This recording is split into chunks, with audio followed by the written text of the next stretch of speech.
Puiul, de Ioan Alexandru Brătescu Voinești.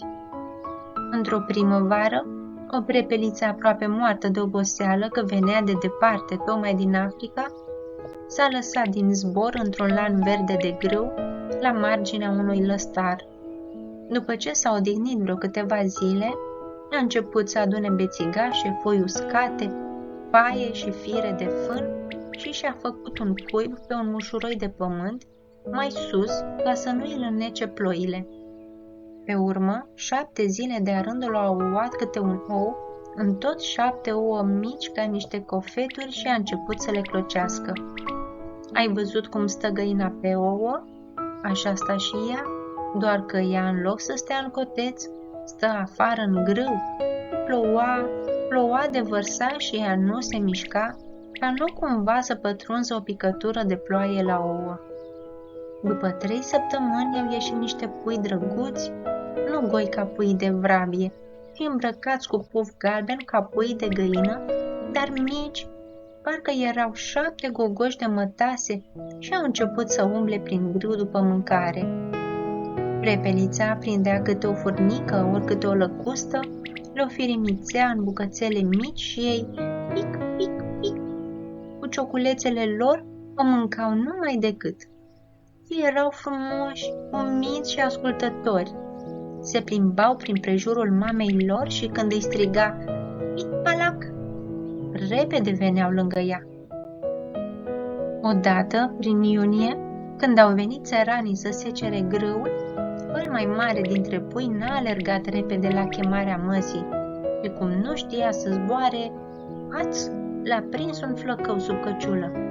Ce frică a pățit când s-a simțit strâns în palma flăcăului, numai el a știut.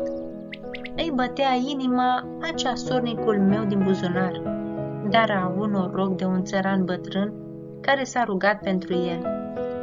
Lasă-l jos, mă, Marine, că e păcat de el, moare. Nu-l vezi că de-abia e cât luleaua? Când s-a văzut scăpat, fuga speriat la prepeliță să-i spuie ce-a pățit. Ea l-a luat, l-a mângâiat și i-a spus: Vezi ce va să zică să nu mă asculți? Când te-i face mare, o să faci cum ai vrea tu, dar acum, că ești mic, să nu ieși niciodată din vorba mea, că poți să pățești și mai rău. Și așa trăiau acolo liniștiți și fericiți. Din seceratul grâului și din ridicarea snopilor se scuturaseră pe miriște o groază de boabe cu care se hrăneau și măcar că nu era vreo apă prin apropiere, nu sufereau de sete, că beau dimineața picături de rouă de pe firele de iarbă. Ziua, când era căldura mare, stau la umbră în lăstar. După amiaza, când se potolea vipia, ieșeau cu toții pe miriște, iar în nopțile răcoroase se adunau grămadă, ca sub un cort, sub aripile ocrotitoare ale prepeliței. Încet, încet, buful de pe ei s-a schimbat în fălci și în pene și cu ajutorul mamei lor au început să zboare. Lecțiile de zbor se făceau dimineața spre răsăritul soarelui, când se îngâna ziua cu noaptea, și seara în amurg, că ziua era primejdios din pricina hereților care dădeau târcoale pe deasupra miriștii. Mama lor îi așeză la rând și întrebă: Gata? Da, răspundeau ei. 1, 2, 3 și când zicea 3, zburau cu toții de pe marginea lăstarului, tocmai colo lângă cantonul de pe șosea și tot așa îndărât. Și mama lor le spunea că îi învață să zboare pentru o călătorie lungă, pe care trebuiau să o facă în curând, când o trece vara. Și o să zburăm pe sus de tot, zile și nopți, și o să vedem de desubtul nostru orașe mari și râuri și marea. Într-o după-amiază, pe la sfârșitul lui august, pe când puii se jucau frumos în miriște împrejurul prepeliței, aud o căruță venind și oprindu-se în drumeagul de pe marginea lăstarului. Au ridicat toți în sus capetele cu ochișorii ca niște mărgele negre și ascultau. Nero, înapoi! S-a auzit un glas strigând. Puii n-au priceput, dar mama lor, care înțelesese că e un vânător, a rămas încremenită. Scăparea lor era lăstarul, dar tocmai dintre-acolo venea vânătorul. După o clipă de socoteală, le-a poruncit să se pitulească jos, lipiți cu pământul și cu niciun preț să nu se miște. Eu o să zbor, voi să rămâneți nemișcați, care zboară e pierdut. Ați înțeles? Puii au clipit din ochi că au înțeles și au rămas așteptând în tăcere. Se auzea fâșâitul unui câine care alerga prin miriște și din când în când glasul omului. Unde fugi? Înapoi, Nero! Fâșâitul se apropie. Uite câinele! A rămas împietrit cu o labă în sus, cu ochii țintă înspre ei. Nu vă mișcați, le șoptește prepelița și se strecoară binișor mai departe. Câinele pășește încet după ea. Se apropie grăbit și vânătorul. Uite, piciorul lui e acum așa de aproape de ei, încât văd cum îi se urcă o fârnică pe carâmbul cizmei.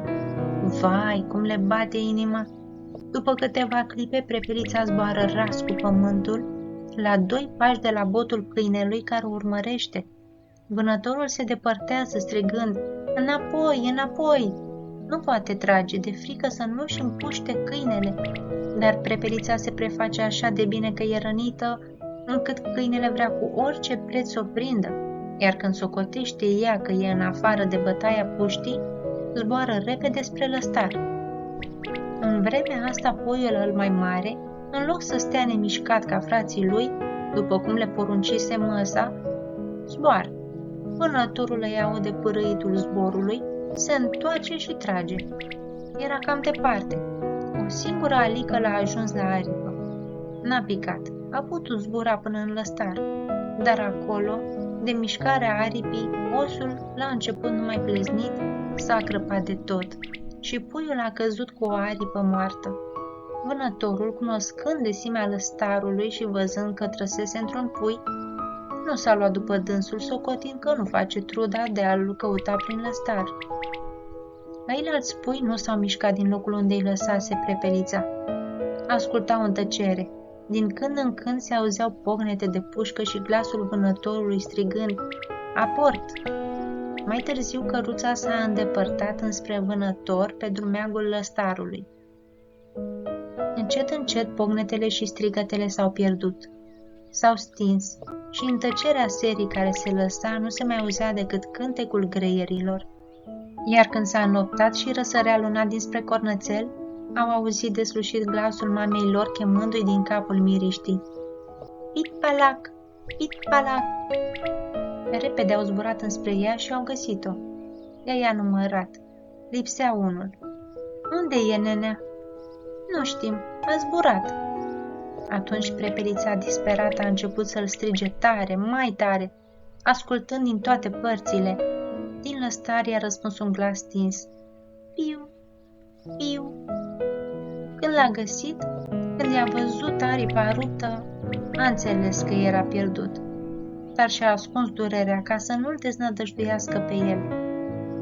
De atunci au început zile triste pentru bietul pui. Se uita cu ochii plânși cum frații lui se învățau la zbor dimineața și seara. Iar noaptea, când ăilalți adormeau sub aripa mamei, el o întreba cu spaimă. Mamă, nu-i așa că o să mă fac bine? Nu-i așa că o să merg și eu să-mi arăt cetăți mari și râuri și marea? Da, mamă, răspundea prepelița silindu-se să nu plângă. Și a trecut vara.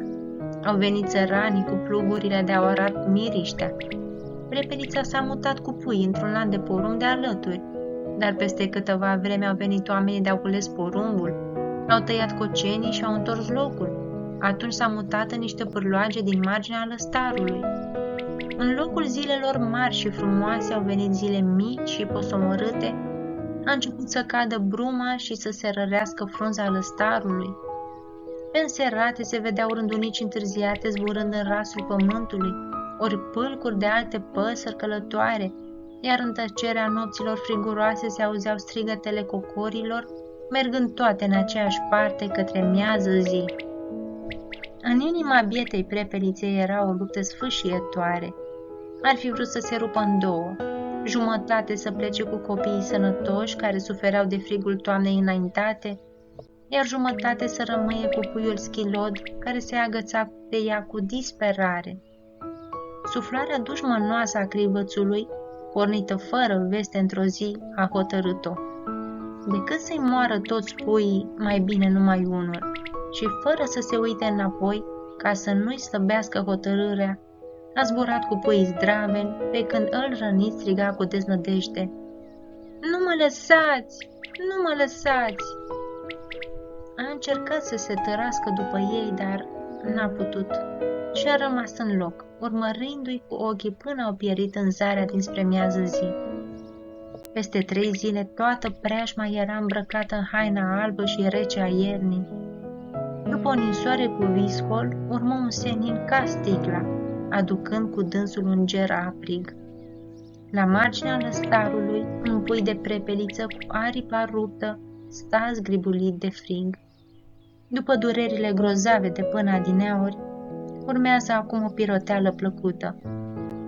Prin mintea lui fulgeră crâmpeie de vedenii, miriște, un carâm de cizmă pe care se urcă o furnică, aripa caldă a mamei, se clatină într-o parte și într-alta și pică mort cu degetele gheare împreunate ca pentru închinăciune.